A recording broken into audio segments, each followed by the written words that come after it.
لتقبيل قدم الأم إذا كانت واقفة.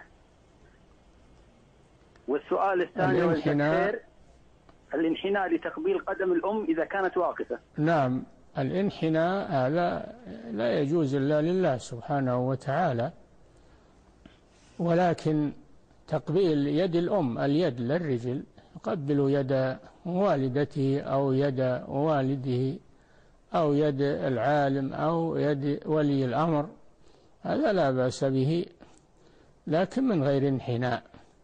إذا انخفض يسيرا لأجل التقبيل فلا بأس بذلك. وأما أنه ينحني وينزل وهو واقف ليقبل رجل الأم فهذا لا ينبغي، وهذا فيه تكلف أيضا.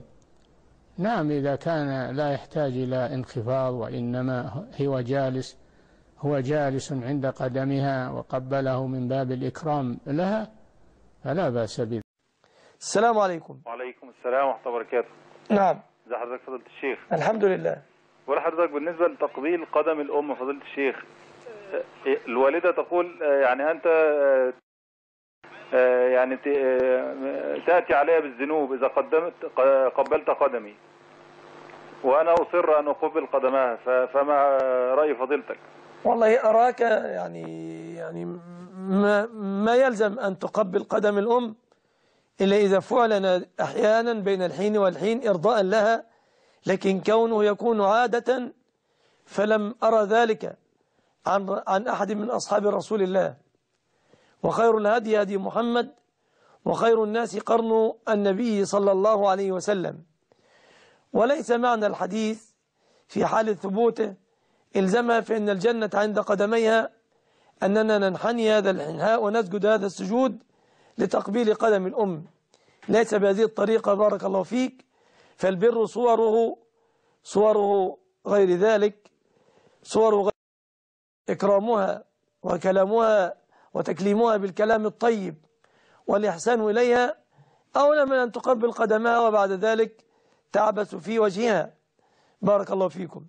فما يفعله بعض إخواني أسأل الله أن يبارك فيهم البررة من الحرص يوميا على تقبيل رجل الأم، لا أعلم لهم سندا من صحابة رسول الله عليه الصلاة والسلام.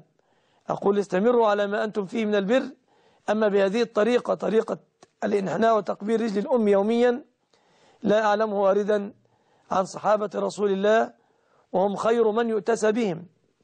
وكنت أود أن أقول في هذا الباب إن النبي لم يصنع ذلك، لكن النبي كما لا يخفى ماتت أمه في صغره عليه الصلاة والسلام، ولم يكن مميزا لها عليه صلوات الله وسلامه. فانتقل إلى أصحاب النبي، فلما لم يرد هذا فيما علمت عن أصحاب النبي صلى الله عليه وسلم، ولم يأمر النبي به، ولم يرد أن النبي رأى من يفعله وأقره بصورة مستديمة، قلت والله أعلم، الأولى عدم ذلك والله أعلم.